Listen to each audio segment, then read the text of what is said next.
तो दोस्तों आज हम लोग एक्सप्लेन करने लगे हैं एजेंट किम रीएक्टिवेटेड के लास्ट एपिसोड को, जो कि एपिसोड नंबर 10 होने वाला है। तो हम लोग यहीं से इसका स्टार्ट करते हैं।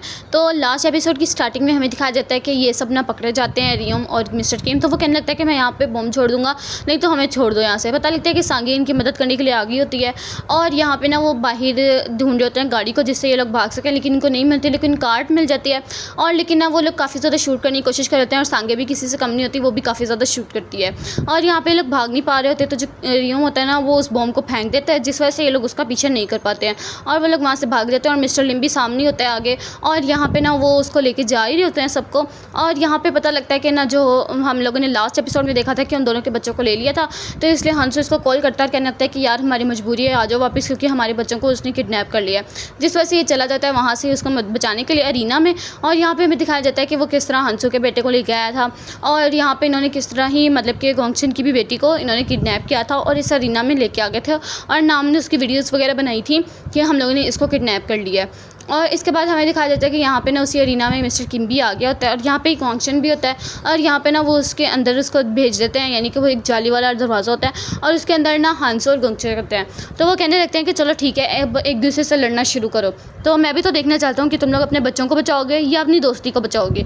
तो यहाँ पे ना वो लड़ नहीं रहे होते हैं, तो वो कहने लगता है कि मैं इनको शूट कर दूँगा, और वो करके भी दिखाता है। तो यहाँ पे दोनों ही तड़प पड़ते हैं कि हमारे बच्चों को छोड़ दो। तो यहाँ पे जो किम होता है ना वो कहने लगता है कि तुम लोग को समझ नहीं आ रहा कि सिचुएशन कितनी ज़्यादा मुश्किल है, जल्दी से मुझे मारना शुरू करो।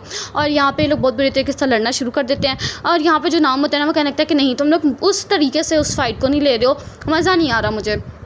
और जैसे ये लोग ना किम को फेंकते हैं ना जाली के पास ही, तो किम फ़ौरन से पकड़ लेता है गोंगशन को और उसके कॉलर से, और यहाँ पे ना वो जल्दी से उस दरवाजे को तोड़ देते हैं। और यहाँ पे ना नाम काफ़ी ज़्यादा शूट करने की कोशिश कर रहा होता है, लेकिन वो किसी तरीके ना उस शूट से बच जाते हैं और जाके नाम को भी पकड़ लेते हैं, जिस वजह से वो जल्दी से जाकर अपने बच्चों को बचा लेते हैं। और कहने लगते हैं कि अब हम लोग इन दोनों कहाँ सेव करें, क्योंकि यहाँ पर बहुत ज़्यादा मुश्किल होगी। यहाँ पर ना वो किम से बात करने की कोशिश कर रहा था कि तुम कहाँ पर जा रहे हो अब, लेकिन किम इनसे एक भी ज़रा बात नहीं करता और वहाँ से अपनी गाड़ी लेकर वहाँ से चला जाता है। और यहाँ पर वो कहने लगते हैं कि अब हम लोग अपने बच्चों को कहाँ पर रखें, सेव करना ही पड़ेगा, क्योंकि यहाँ पे हंसू कहने लगता है कि मुझे मेरा बेटा बहुत मारता है। तो यहाँ पे गोंगशन कहने लगता है कि कम से कम मुझे मेरी बेटी मारती तो नहीं, सिर्फ बदनाम ही करती है, यानी मजाक उड़ाती है मेरा।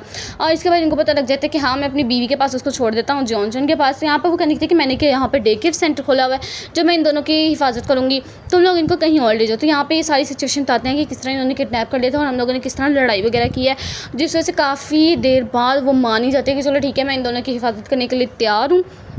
इसके बाद दिखाया जाता है कि इन दोनों की टॉक हो जाती है और ये लोग एक दूसरे से कॉन्ट्रैक्ट चेंज कर लेते हैं, साउथ और नॉर्थ कोरिया वाले दोनों ही। और यहाँ पे लोग हैंडशेक कर रहे होते हैं, तो यहाँ पे पता लगता है कि ये लोग ना जो काम करने की कोशिश कर रहे होते हैं वो इनसे ख़राब हो जाता है। और वो कहने लगते हैं कि हमारे रियम और किम को तुम लोगों ने पकवा दिया है। और यहाँ पर ना वो उसको कहने लगता है कि तुम लोगों ने किसी को नहीं बताना, यानी कि खासतौर पर नॉर्थ कोरिया में तो बिल्कुल नहीं बताना कि हम लोगों ने किम को पकड़ लिया था और रियम को भी, क्योंकि हमें फिर उसकी रिस्पॉन्सिबिलिटी लेनी पड़ेगी, क्योंकि हम लोग उनको नहीं रोक पाए हैं। और इसके बाद रियम को दिखाया जाता है जो कि फ़ौरन से अपने वो उस घाव को देखता है और कहने लगता है कि हाँ वो मेरी चिप मेरे पास ही है, और उसके बाद खुश होने लग जाता है। और यहाँ पे ना इसका डिटेक्टर लगाया जाता है इसके पास ट्रूथ और लाएगा, और ये सारी बात सच्चाई से बता देता है। और इसके बाद कहने लगता है कि मुझे अब छोड़ दोगे तुम लोग। तो इस वजह से ना इनके पास भी कोई सबूत नहीं आ पाता कि इन्होंने मिसाइल कहाँ रखी थी और कहाँ नहीं। इसके बाद ना एक आदमी को दिखाया जाता है जो कि ना नर्स के गेटअप में आया होता है और उसको इंजेक्शन लगा कर ले जाता है रियम को बेहोश करके, और ये कोई नहीं बल्कि मिस्टर किम ही होता है। और यहाँ पे उसको ना गोंगशन को दे देता है वो वाला रियम को। तो यहाँ पे दिखाया जाता है कि पास में ना जब लेके जा रहा था रियम को, तो यहाँ पे वो कहने लगता है गोंगशन को कि तुम्हें किम को नहीं मारना, अभी हमारे साथ ही है। तो यहाँ पे वो कहने लगता है कि तुमने मेरे भाई को क्यों मारा। तो यहाँ पे रियम कहने लगता है कि नहीं मैंने नहीं मारा। तो यहाँ पे वो कहने लगता है कि मुझे सब कुछ सच्चाई से बता दो। तो यहाँ पे किम कहने लगता है कि मेरी सिर्फ एक ही यही गलती है कि मैं तुम्हारे भाई को नहीं बचा पाया था, इसके बाद इसके अलावा मेरी कोई और गलती नहीं है।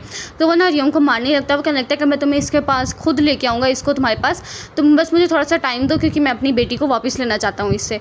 तो यहाँ पर ये भी मान जाता है, कहने लगता है कि तुमने अपना वादा पूरा किया है और मैं दुआ करता हूँ कि तुम्हारी बेटी और तुम हमेशा खुशी खुशी रहो। और इसके बाद ना वो कहने लगता है कि मैं ज़िंदा ही रहूँगा और मैं प्रे करता रहूँगा तुम्हारे लिए, क्योंकि इसके भाई ने बोला था कि तुम्हें ज़िंदा रहना पड़ेगा। और यहाँ पे ना हमें दिखाया जाता है कि गोंगशन को भी उसकी ना बिल्डिंग पे ऊपर लटकाया गया होता है।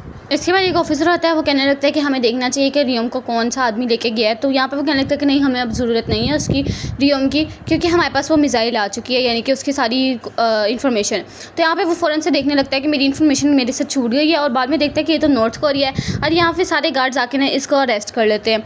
इसके बाद हमें किम को दिखाया जाता है, जो कि काफ़ी बड़े आदमी यानी कि बोकिम को कॉल करता है और कहने लगता है कि तुम्हें जॉन कंस्ट्रक्शन को बर्बाद करना है। तो वो कहने लगता है कि वो तो बहुत बड़ी कंपनी है, थोड़ा टाइम लगेगा उनको बर्बाद करने के लिए, लेकिन तुम ये कर क्यों रहे हो? तो वो कहने लगता है कि मैं अपनी बेटी मिंजी के लिए कर रहा हूँ। तो वो कहने लगता है कि हाँ, उसको तो मैंने काफ़ी छोटा देखा था, अब वो बड़ी हो गई है, अपनी माँ की तरह ही खूबसूरत है।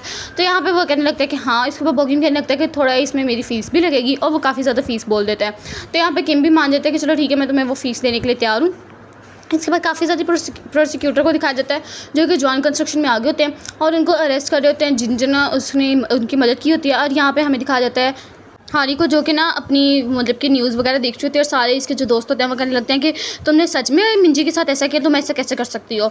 और यहाँ पे सारे लोग कह रहे होते हैं कि आपकी बेटी ने सच में वो किया हुआ है, यानी कि उसने एक बच्ची को ही मारने की कोशिश की है। और यहाँ पे ना वो उसको लेके जा रहे होते हैं, लेकिन यहाँ पे पता लगता है कि इन्हीं सब लोगों के अंदर गोल्डन टीथ होता है, जो कि यहाँ वहीं पर ही गोंगचन को ख़त्म कर देता है। इसके बाद ये आता है गोकचुल के पास। तो यहाँ पर वो कहने लगता है कि आपने जो कहा था मैंने वो सब कुछ कर दिया। तो गोकचुल कहने लगता है कि हाँ, अब मेरी बारी है तुम्हारी मदद करने की। इसके बाद हर जगह वो कहने लगता है कि तुम्हें मरना पड़ेगा, और यहाँ पे सारी न्यूज़ आ जाती है नॉर्थ कोरिया के पास भी कि जो था ना मिस्टर किम, वो मर चुका है और अब वो ज़िंदा नहीं रहा है, और उसकी प्रोफाइल भी सारी डिलीट हो गई है। इसके बाद हमें मिंजी को दिखाया जाता है, जो कि अपने डैड के पास आई होती है, और बाद में इसको पता लगता है कि किम इसके पास ही आ गया, और वो कह रही थी कि हाँ, मुझे सांगे ने बताया था कि आपको इन सब के लिए मरना पड़ेगा, लेकिन आप दोबारा से ज़िंदा होकर आ जाएंगे। और इसके बाद ना ये मतलब कि पता लगता है कि इसको अब न्यू आइडेंटिटी मिलेगी, न्यू नाम मिलेगा। तो यहाँ पर मिंजी कहने लगती है कि क्या मतलब मेरा नाम भी बदल जाएगा? मैं अपना नाम बदलना नहीं चाहती, क्योंकि ये मेरी मॉम ने मेरे लिए रखा था। यहाँ पे वो कहने लगती है कि क्या फिर अगर सिर्फ आप ही मुझे मिंजी बुला लिया करें, लेकिन क्योंकि मैं अपना ये वाला नाम नहीं छोड़ सकती हूँ। तो वो भी मान जाता है उसके लिए। और इसके बाद ना यहाँ पे हमें भोकचुल को दिखाया जाता है, जो कि ना सामने बैठा होता है किम के, और यहाँ पे ना उसने सारे लोगों ने मिलकर उसको एक हेयर बैंड गिफ्ट किया होता है। और यहाँ पे वो कहने लगता है कि चले जाओ यहाँ से, मैं तुम्हारी शक्ल कभी भी नहीं देख सकता। मजाक मजाक में कहता है किम को, वो भी कहता है कि हाँ, मैं भी नहीं देख सकता।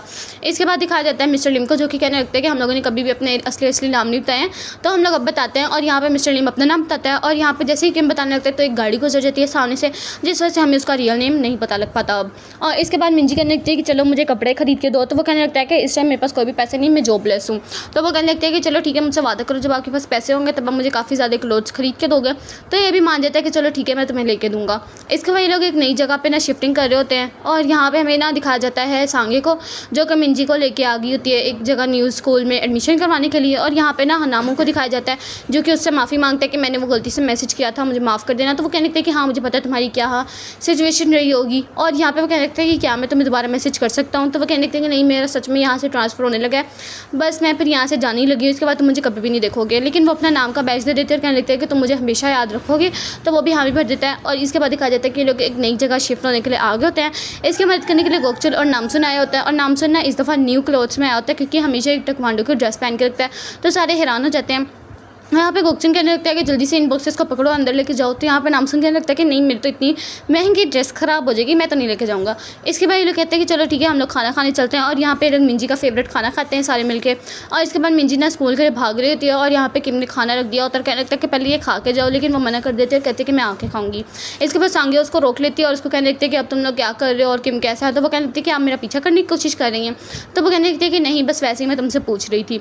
इसके बाद ये सारे हमारे तीनों हीरो आए होते हैं अपने लिए चश्मा वगैरह खरीदने के लिए। और यहाँ पे पता लगता है कि गोकचुल वही काम कर रहा होता है, और हांसू भी अपने सारे टेक्वांडो के बच्चों को लेके जा रहा होता है, रोड क्रॉस करवा रहा होता है, और इनकी लाइफ वही से नॉर्मल हो जाती है। और जो किम होता है वो अपनी जॉब के लिए एक बैंक में जाता है, और यहाँ पे कोई बड़ा आदमी दिखाया जाता है, जो कि ना उसके रिज्यूमे को पढ़ रहा होता है, और कहने लगता है कि मुझे तो इस रिज्यूमे में जो लिखा हुआ है उसको चेक तो करना ही पड़ेगा। और वैसे वो खड़ा होता है, और यहाँ पे ना वो उससे लड़ने के लिए पोजीशन लेता है, तो किम भी उसके लिए पोजीशन ले लेता है। और बस इसी सीन के साथ ये वाला ड्रामा यहीं पर एंड होता है। वीडियो चली गई तो लाइक करना, चैनल को सब्सक्राइब करना। मिलते हैं नेक्स्ट अमेजिंग एपिसोड में, तब तक के लिए अल्लाह हाफिज़।